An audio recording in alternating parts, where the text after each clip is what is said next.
But I had not mentioned the runner-up of the Standard Open, which was James. Again, making sure that James was reading the newsletter, which he was, and very quickly texted me about, and we had a brief discussion about it. So either way, James Gates, good friend of both of ours in the booth, he's on the right. Kyle Stewart, he's on your left. He's red, white, burn, very similar to the list we saw win last weekend. Yeah, very close. Boros Reckoner, Chandra's Phoenix, Ash Zealot, and 2 Stormbreath Dragons, same creature base. 4 Boros Charms, some Searing Bloods, Mizzy Mortars, Chain of the Rocks, Chandras, all the usual suspect. So, and alongside 3 copies of Mutavault and some red-white duels. Gates going to start up with a Sacred Foundry. We're going to see a bunch of those in this particular matchup as we are underway in round number 3 here. Stewart with a Mountain passes the turn back. Red-White Devotion, a deck that we haven't seen a ton of recently. You know, we've seen a lot of different decks in Standard, actually, and this deck has had some success. As you see, Gates is going to play a Frostborn, but it was kind of pre-Born of the Gods. Now, post-Born of the Gods, it didn't really get very many additions, really any at all, it seems like, but Gates is going to run it back, because this is the deck he got second place with in Los Angeles last time we were here. Ash Zealot here from Stewart, not going to be able to attack through the Frostborn Weird. He's going to try to do it again. And I think that Red-White Devotion is incredibly potent against just small creature decks in general. Yes. You have Frostburn Weird and Boros Reckoner. Your Nykthos is basically uncontested because they don't have that many ways to remove your permanents from play. And so things like fast Stormbreath Dragons and overloaded Mizzy Mortars can occur very quickly. So Red-White Devotion, a deck that might be inclined to return now that there are so many more aggressive small creature decks popping up in Standard. You see Gates with a fantastic turn 3. He plays a Burning Tree Emissary, triggers the Nykthos. He's got 4 red mana. He plays a Purphoros. Purphoros is active because the devotion count is at 5. So all of a sudden on turn 3, he's got a Nykthos, which can tap for a bunch of mana, a Purphoros that's already in play. It's going to be dealing a bunch of damage, and the 2 other creatures that could conceivably attack. So great start. Yeah, and this is the power of Red-White Devotion. I think that if your creatures are not getting killed, Red-White Devotion is, by some margin, the most powerful deck in Standard. When you start running into a lot of Doomblades and Thoughtseizes, things to break up your draw, the deck is not nearly as potent. But against decks that are not really contesting what you're doing, I don't think there's a deck in Standard as powerful. You know, the thing that's really scary about this deck, and we haven't seen this card see a lot of action since Born of the Gods came in, is the card Nykthos.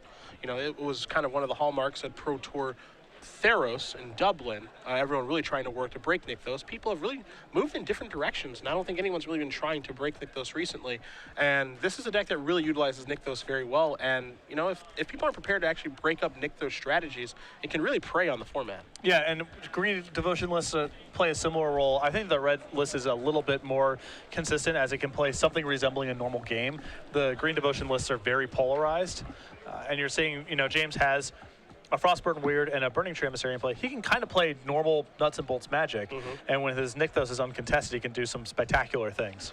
Tough Guy Purphoros heads into the red zone, attacks for 6. You got a follow-up here of a Fanatic of Mogus. You're going to get your Purphoros trigger for 2 damage, and you see James counting devotion symbols of 1, 2, 3, 4, 5, 6. So we're going to have a total of 8 damage come across here. It's going to knock Stewart down to, I believe, 4 once the dust settles, and Gates will happily pass the turn back. It may be 6. We'll make sure our life totals are up to speed here in a moment. It's a lot, and it's going to warrant some pretty specific responses for Kyle here. Sacred Foundry here from Stewart.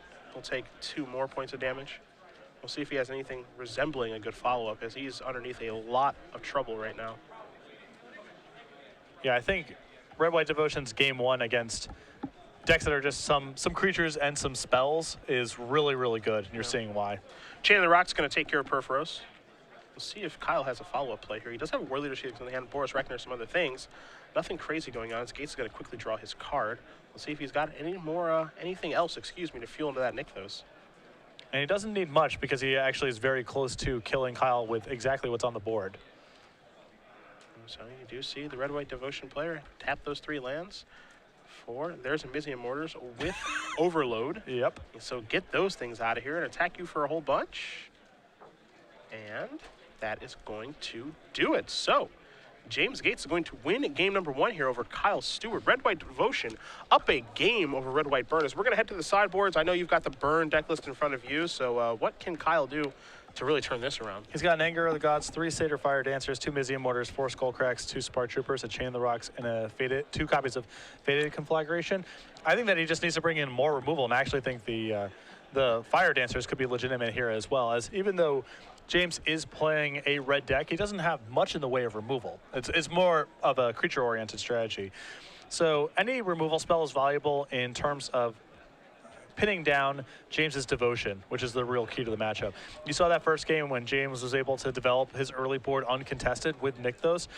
There's just no way for Kyle to keep up. Yeah. What James is doing is way too powerful. So it's really, the pressure's on Kyle here to have a lot of cheap early removal to kill anything, even things like Burning Tree Emissary, potentially add a lot to James's devotion and facilitate very powerful draws. So all removal is good here.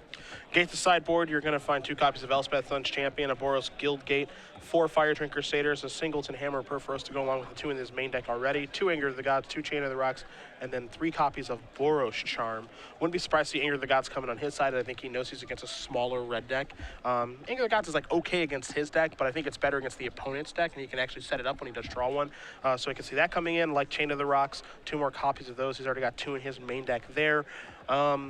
You know, Elspeth, if he thinks the game's going to go longer, as he's kind of the control deck in this matchup, but I don't really love Elspeth against this particular version of Red-White Burn. And then Hammer of Perforos could be okay as a steady stream of creatures. I'm not sure if he needs it or not, though. Yeah, it's tough.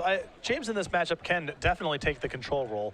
You can get rid of some of your Ash Salad, Burning Tree Emissary type of creatures, bring in Anger of the Gods, and then use Anger of the Gods behind cards like Frostburn Weird and Boros Reckoner to really constrict Kyle's board.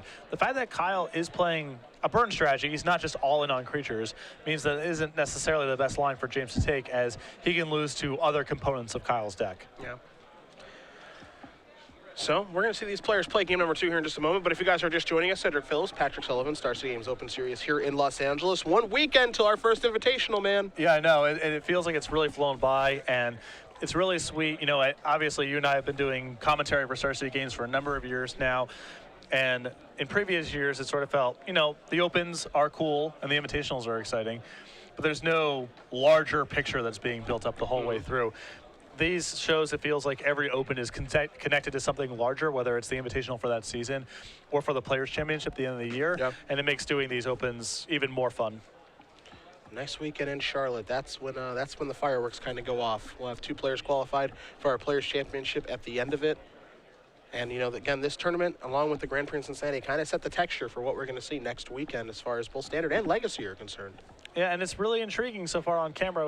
We've had Ben Lundquist, even though he didn't have a good tournament, and James Gates play decks that are, I would say, off the Standard radar. It's not that these decks are unknown, but rather that very few people are choosing to play them. And James and Ben are both very experienced, very skilled Standard players, and they're going by their faithful decks. See, Kyle's going to take a mulligan here. James taking a look at his opening hand. Looks like he's happy enough with it, but we will see if he does send it back or not.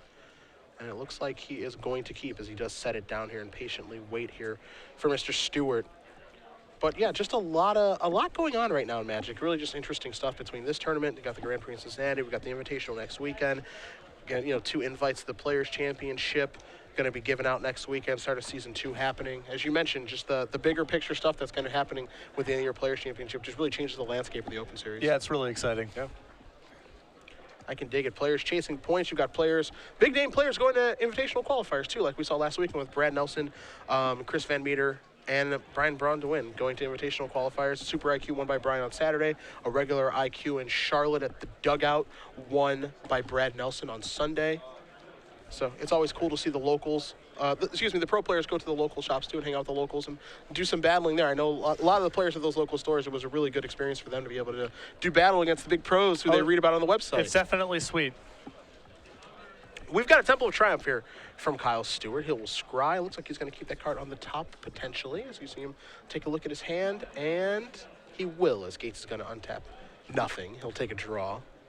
And it does look like Kyle has brought in the Fire Dancer. Not too surprising. Yeah, I think it's good for this matchup. There's a Boros Guild Gate before Gates does pass the turn back. Kyle draws a Sacred Foundry, so not too surprising as he's going to play a Mountain. We'll see what he wants to deploy on his second turn. And he will go with a Satyr Fire Dancer.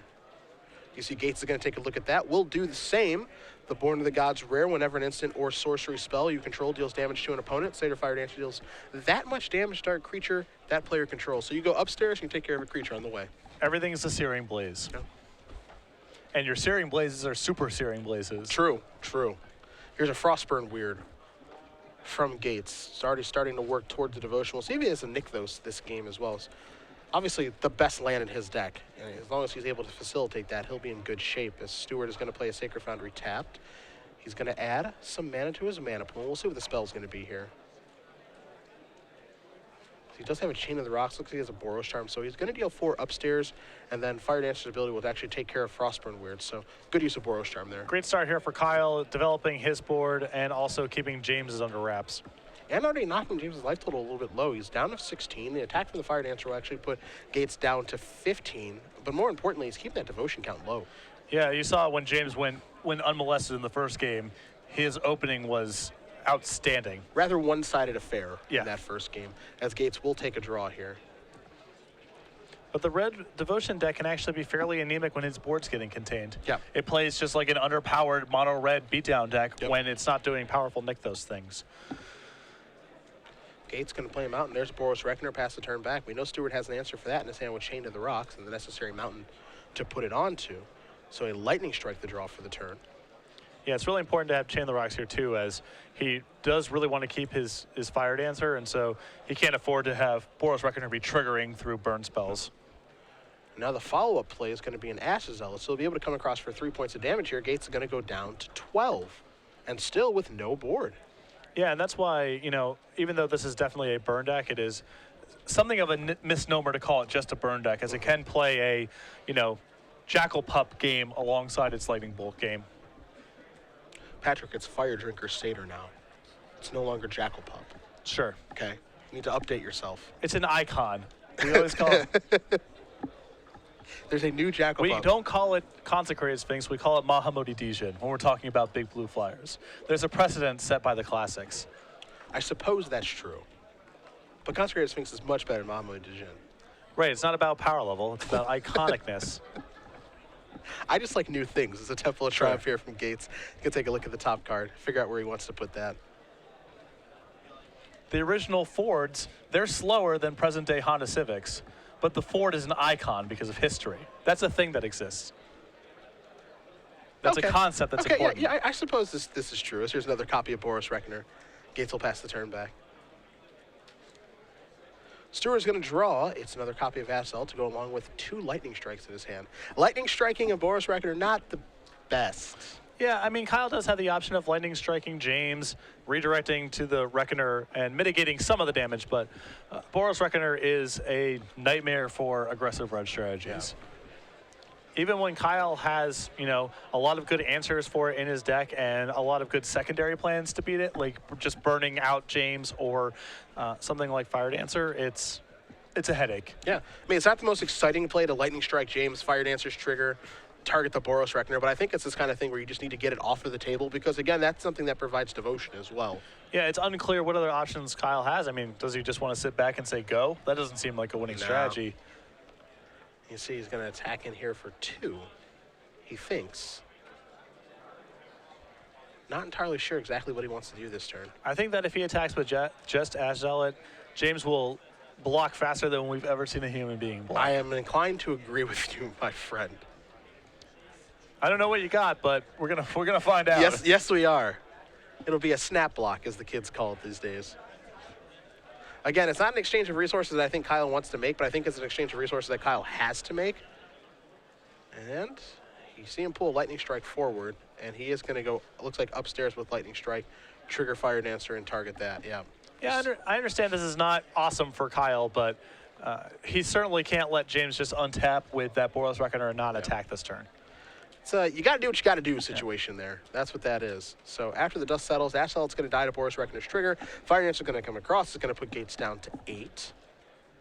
And Stewart, with a Lightning Strike and Ash Zealot, will pass the turn. Gates is going to untap those 4 lands. He's going to take a draw. And we'll see what he's got to do on his 5th turn of the game, because he's not been able to get a board together at all this game. Yeah, I mean, Kyle's mulligan this game even, and he's in such a better position just because he actually has ways to interact with what James is doing, which he had very little of in the first game. Gates finds his one-of Chandra Pyromaster, uses that ability, takes down the Satyr Fire Dancer, and is going to play a Sacred Foundry tap before passing the turn. So really nice turn there for Gates. He's trying to catch back up. That's a card that's going to be able to provide devotion. That's going to be difficult for Stewart to get off of the board. You see Ash Zealot's going to come into the red zone. It's going to knock Gates down to 6, deciding to go after Gates' life total as opposed to the Pyromaster. Yeah, he's got James within closing distance here. He's not really worried about James's board so much at this point. Kyle's at a healthy life total. He can afford to even take a hit from something like Storm Breath Dragon, just trying to finish out the game before James finds his more powerful tools. And one thing Gates does not have in his deck is any way to gain life. Typically, when you see a red-white deck, you think of War Leader's Helix, but that's not a card that he has access to in his deck, unsurprisingly, as this is a devotion strategy as opposed to what Stewart is doing. Gates is going to turn over the top card of his deck with Chandra, play that Burning Tree Emissary, trigger, going to put another Burning Tree Emissary into play, trigger some more mana. Got some fireworks coming potentially. Potentially, he's working his way towards a board now, finally, but he's doing it at 6 life as opposed to like something like 16. This would be the type of turn where if James had a little more breathing space, he could potentially turn the game around in really short order. Well, this does a nice job of turning the game around. Here's a Fanatic of Mogus, and that's going to be a trigger. You count the devotion there of 7. It's going to put Stewart down to 13. See if Gates has anything else to do on this turn. Looks like he may have a land to play.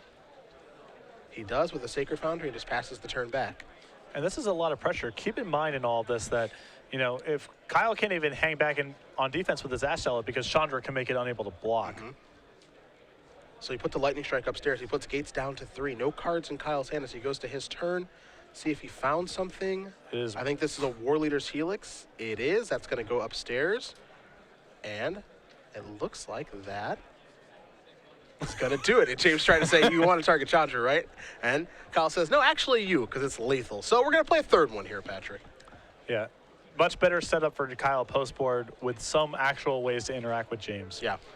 Really, really important there. And you see the power of Satyr Fire Dancer in that game. A card that you typically don't think is good against red decks, but again, the red-white Devotion deck isn't one that has a ton of removal. There's a couple Miznium Mortars hanging out and then some number of Chain of the Rocks, and that's it. Yeah, it's a Devotion deck first and a red deck second. Yes. You're not going to find Shocks or Lightning Strikes or any of that stuff running around here. Some of the decks do have that kind of stuff going on the sideboard Yes. because it's valuable in the beatdown matchups to just have cheap and fast ways to interact, but once you're on a Nykthos plan and you have Perforos as well, every spell comes at the cost of a permanent, in theory, and your permanents are at a premium. And that game is a really good, I think, display of why people really tried to work towards Satyr Fire Dancer when it was released in Born of the Gods. Because, you know, if that card lives, it has such a huge impact on the game, making your burn spells obviously incredible as opposed to just very good. And, you know, maybe a deck like this or a deck based around Satyr Fire Dancer needs a little bit more firepower for maybe the next journey into Nyx. But you can certainly see why people tried to move that direction. Brad Nelson, some of the other players. Yeah, the challenge with it is, in my mind, in Standard, to get really efficient burn spells to maximize the power of that card, you're looking at things like Boros Charm and Skullcrack. That's the most efficient mana to damage ratios that you get. Those are burn spells that can only target players. So when you have those cards alongside the Fire Dancer, that's great. And you saw in that game, you know, Boros Charm, you kill your Frostburn Weird, and so forth, very powerful. The problem is that if you don't draw your Fire Dancer or your Fire Dancer dies, you're left with a bunch of Skullcracks and Boros Charms against beatdown decks, and that's a hard way to win the game. Yeah. So when everything comes together, it's really, really good, and if you read it in deck lists, it makes a lot of sense. Like, oh, okay, this card alongside Boros Charm is just insane. But there are some problems when you're actually playing the games that you wouldn't necessarily think of when you're just looking at decks on the deck list. So we're seeing both players going to the drawing board here for game number 3. Stewart taking a little bit more time. Does anything change here since he's on the draw for game 3? He may want additional cheap removal spells even more so than he did before, but I don't think anything changes in a substantial sense just because, you know, all the cards that were good there are still good. It's possible that he's going to want to, say, remove Ash Salad from his deck while he's on the draw, because it's just very unlikely the pieces come together. James has Ash Salads of his own, Boros Reckoner, Frostburn Weird, just so many good answers. You can potentially suspect Anger of the Gods as a card that he's brought in against you. So the idea that Ash Salad is productive in a game is kind of a distant fantasy. 2 cards that I really like in Kyle's sideboard as well here before we do start game number 3. 2 4-mana spells that haven't seen a lot of play. We've got Fated Conflagration and Spark Trooper. Well, Fated Conflagration is a really versatile spell for these burn strategies. It can kill Polychronos, it can kill Blood Baron, it can kill Jace, Architect of Thought, a lot of really good targets, and scrying is so valuable for the burn decks. I wrote in my article, I feel that burn is scry is more valuable to burn than to any other archetype because the lands versus spells polarization is most pronounced there. When you're trying to burn someone out, every single spell you draw matters, and every land that you draw is a disaster. So having some manipulation on that front is really important. It's part of the reason Magma Jet is one of the more powerful cards in the deck, because you almost don't care what spells you're drawing, you just care that they're spells. And the lands are a disaster to be drawing in a lot of spots. How do you feel about Spark Trooper? Really powerful sideboard card for certain matchups. I've certainly lost to it plenty. I think it's also good against green mid-range decks that aren't necessarily anticipating it. Really, you know, I played that card in the sideboard of my Boros deck at Pro Tour Dragon's Maze in the block constructed portion. I actually liked it there primarily for the Esper matchup because I was in the market for just more haste creatures against that deck. Okay. But there's a number of opponents it's powerful against, and when you have so much powerful burn, it's another way to finish the game out. Also, gaining life is weirdly meaningful for this deck because that translates to more draw steps to find the last burn spell. Sure. It's really a swinging effect in the red mirrors, too. Yes. I mean, it's not great all the time because, you know, this deck is playing Ash Zealot and Chandra's Phoenix, so you already want cards like Shock and Searing Blood especially. So Spark Trooper is not good 100% of the time. It is a disaster, actually, on occasion. But it does have a lot of upside in a variety of matchups.